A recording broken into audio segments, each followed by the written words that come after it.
আমরা একটি স্বৈরতান্ত্রিক সরকারের বিরুদ্ধে 15 বছরের ধারাবাহিক আন্দোলনের ধারাবাহিকতায় 15-16 বছর নির্যাতন, নিপীড়ন, খুন, অত্যাচার, নির্যাতন নিষ্পেষিত হয়ে আন্দোলনের চূড়ান্ত পর্যায়ে জুলাই আগস্টে ছাত্র জনতা, শ্রমিক জনতা, মেহনতি মানুষ ঐক্যবদ্ধভাবে এই ফ্যাসিস্ট হাসিনাকে পরাজিত করে গণতন্ত্র আমরা ফিরে এসেছি।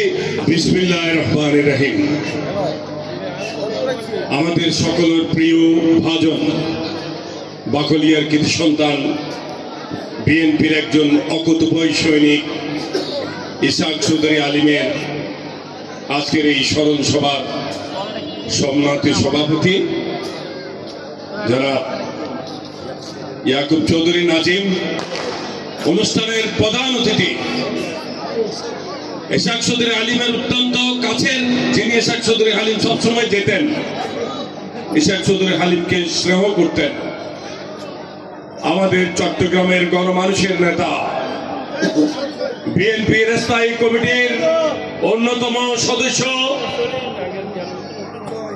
আন্দোলন সংগ্রামের রাজপথে যিনি বিএনপিকে একটি উত্তাল তরঙ্গ সৃষ্টি করেছিলেন আন্দোলনের সময়। 28 তারিখ পর্যন্ত দেখেছেন আপনারা এই বিএনপির কারা নির্যাতিত নেতা, বিএনপিকে যিনি আন্তর্জাতিক বিশ্বে নেতৃত্ব দিয়েছেন, চট্টগ্রামের কৃতি সন্তান জননেতা জনাব আমির খসরু মাহমুদ চৌধুরী উপস্থিত, কেন্দ্রীয় বিএনপির সম্মানিত সদস্য জনাব শামসুল আলম, মহানগর বিএনপির সংগ্রামী যুগ্ম আহ্বায়ক জনাব ইয়াসিন চৌধুরী লিটন, সদস্য জনাব কামরুল ইসলাম, জনাব প্রফেসর রাজু, আমাদের সাবেক বারবার নির্বাচিত, আপনাদের ভোটে নির্বাচিত ওয়ার্ড কাউন্সিলর জনাব ইয়াসিন চৌধুরী আসু, কোতোয়ালি থানা বিএনপির সাধারণ সম্পাদক জাকির, ওয়ার্ড বিএনপির সাবেক সভাপতি হাজী নবাব খান, আমাদের ওই যে মহানগর বিএনপির সাবেক ধর্ম বিষয়ক সম্পাদক আক্তার সওদাগর সহ আমার পিছনে সামনে অনেক নেতৃবৃন্দরা আছেন। আমি সকলের নাম বলছি না, মা বোনেরা আপনাদেরকে সবাইকে সংগ্রামী শুভেচ্ছা জানাচ্ছি। সংগ্রামী বন্ধুগণ, যে কথা বলতে চাই, ইসহাক চৌধুরী আলিম বিএনপির একজন নিবেদিত প্রাণ নেতা ছিলেন, কর্মী ছিলেন। অনেক সংকট বিএনপিতে ছিল, অনেক সংকটের আমরা মুখোমুখি হয়েছি আন্দোলন সংগ্রামের রাজপথে। আমরা দেখেছি অনেকেই সুবিধাজনক সময়ে হয়তো কেউ ছড়ে পড়েছেন, কেউ হয়তো একটু দূরে থেকে দেখেছেন, কিন্তু ইসহাক চৌধুরী আলিম আমি দেখেছি সকল সংকটের মুখে সব সময় আন্দোলনের সম্মুখ ভাগে ছিলেন, কাছে ছিলেন, আমাদের পাশে ছিলেন। এটা হচ্ছে অতি বাস্তব কথা।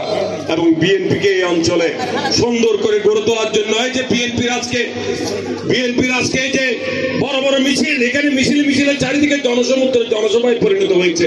এই যে এলাকাতে বিএনপিকে শক্তিশালী ঘাঁটিতে পরিণত করার পেছনে ইসহাক চৌধুরী আলিমের অবদান রয়েছে, পরিশ্রম রয়েছে।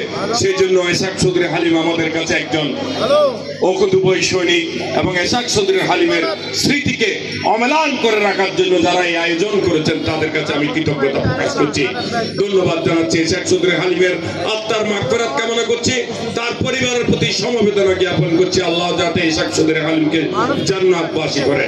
সংগ্রামী বন্ধুগণ, আমরা একটা কঠিন সময় অতিক্রম করছি। আমরা একটি স্বৈরতান্ত্রিক সরকারের বিরুদ্ধে 15 বছরের ধারাবাহিক আন্দোলনের ধারাবাহিকতায় 15-16 বছর নির্যাতন, নিপীড়ন, খুন, অত্যাচার, নির্যাতন নিষ্পেষিত হয়ে আন্দোলনের চূড়ান্ত পর্যায়ে জুলাই আগস্টে ছাত্র জনতা, শ্রমিক জনতা, মেহনতি মানুষ ঐক্যবদ্ধভাবে এই ফ্যাসিস্ট হাসিনাকে পরাজিত করে গণতন্ত্র আমরা ফিরে এসেছি। আমরা আজকে একটি অন্তর্বর্তীকালীন সরকারের অধীনে আছি এবং সরকার দেশ রাষ্ট্র পরিচালনা করছে। এই সরকারকে আমরা পরিপূর্ণভাবে সমর্থন জানাতে চাই। কিন্তু একটি বিষয় আমরা বলতে চাই, আমরা 16 বছর আন্দোলন করেছি শুধু একটি দাবিতে, গণতন্ত্র, আইনের শাসন, সংবাদপত্রের স্বাধীনতা, মানবিক অধিকার এবং এই ভোটের যে অধিকার হরণ করা হয়েছে সেই অধিকার প্রতিষ্ঠার জন্য বাংলাদেশের মানুষ প্রজন্মের পর প্রজন্ম ভোটার হয়েছে, ভোট কেন্দ্রে যেতে পারে নাই, ভোট দিতে পারে নাই। নতুন প্রজন্ম ভোট কেন্দ্রে যেতে পারে নাই। সেই ভোটের অধিকারের জন্য আমরা এই আন্দোলন করেছি, রক্ত দিয়েছে, বুকের রক্ত দিয়ে এই গণতন্ত্রকে আজকে অর্জন করেছে। এই অর্জন কারো একার নয়, এই অর্জন সমস্ত জনতার। বিএনপির সবচেয়ে বেশি এই আন্দোলন সংগ্রামে শহীদ হয়েছে 16 বছর 17 বছর থেকে শুরু করে এই আন্দোলনের বিএনপি, যুব দল, ছাত্র দল, স্বেচ্ছাসেবক দল, শ্রমিক দল, সকল মানুষ বিএনপির সবচেয়ে বেশি ক্ষতিগ্রস্ত হয়েছে, খুন হয়েছে। আন্দোলন কারো একার নয়। আমরা এখন নতুন নতুন অনেক শব্দ শুনি, অনেক কথা শুনি। যাদেরকে আমাদের আন্দোলনের সহযোগিতা শক্তি ছিল, তাদেরকে নামমাত্র আমাদের সাথে ছিল, কাগজে কলমে ছিল, আন্দোলনের রাজপথে কাগজ আমরা দেখি নাই। তারা কোথায় গিয়েছিল, ডুবসাঁতার দিয়েছিল আমরা দেখি নাই। কিন্তু এখন তারাই বিভিন্ন ধরনের ষড়যন্ত্রের আমরা গন্ধ খুঁজে পাচ্ছি, এগুলো চালাচ্ছে নির্বাচনকে সামনে রেখে। এগুলো হবে না। আমরা রক্ত দিয়েছি, জেল কেটেছি, কারাগারে গিয়েছি, 97টা মামলা খেয়েছি। আমি ব্যক্তিগতভাবে 5 বার অন্তত রিমান্ডে গিয়েছি। কেন? এই ভোটের অধিকার প্রতিষ্ঠা করার জন্য। এই রক্ত দিয়েছে ভোটের অধিকার প্রতিষ্ঠা করার জন্য। সরকার পরিবর্তন হবে ভোটের মধ্য দিয়ে, নির্বাচনের মধ্য দিয়ে। সেই নির্বাচনকে নিয়ে কোনো তাল বাহানা, কোনো বিলম্বিত আমরা জনগণ, দেশের জনগণ মেনে নেবে না। আমরা চাই একটি সুন্দর রোড ম্যাপ দিয়ে অতি বিলম্বে একটি দেশের নির্বাচন হোক। সেই নির্বাচনে গণতন্ত্র প্রতিষ্ঠা হবে, জনগণ যাকে ইচ্ছা তাকে রায় দিবে। আর বিএনপি যদি জনগণের আস্থা অর্জন করে ক্ষমতায় যেতে পারে, তাহলে 31 দফা জনগণের উন্নয়নের জন্য যে দাবা, রাষ্ট্র মেরামতের জন্য দেওয়া হয়েছে, সেটা বাস্তবায়ন হবে। এটা হচ্ছে বাস্তব কথা। আর আমাদের নেতা তারেক রহমান তারুণ্যের প্রতীক যেটা বলেছেন, আপনারা জনগণের আস্থা অর্জন করতে হবে, জনগণের ভালোবাসা অর্জন করতে হবে, জনগণের কাছাকাছি যেতে হবে এবং ম্যান্ডেটের মধ্য দিয়ে, ব্যালট বিপ্লবের মধ্য দিয়ে ক্ষমতায় আসতে হবে। কোন পেছনের দরজা দিয়ে ভোট ডাকাতি করে ক্ষমতায় আসার আর কোনো সুযোগ নাই। সেই জন্য বিএনপি নেতা কর্মীদেরকে সবচেয়ে বেশি দায়িত্বশীল ভূমিকা পালন করতে হবে। কেউ অনৈতিক কোনো কাজে কেউ যোগদান করতে পারবে না। যারা অনুপ্রবেশকারী, নতুন বিএনপি যারা অনুপ্রবেশকারী, সুবিধাবাদী, তারা বিএনপিতে ঢুকে অনেক অপকর্ম করার চেষ্টা করবে। এদেরকে সতর্কতার সহিত এদেরকে মোকাবেলা করতে হবে। এটা হচ্ছে বাস্তবতা। এই বাস্তবতা আপনারা সবসময় সতর্ক থাকবেন এবং আগামী দিনের নির্বাচনের জন্য জনগণের কাছাকাছি ভালোবাসা অর্জন করে ভোটের মাধ্যমে বিএনপিকে ক্ষমতায় নেবার সকল প্রস্তুতি সম্পূর্ণ করতে হবে।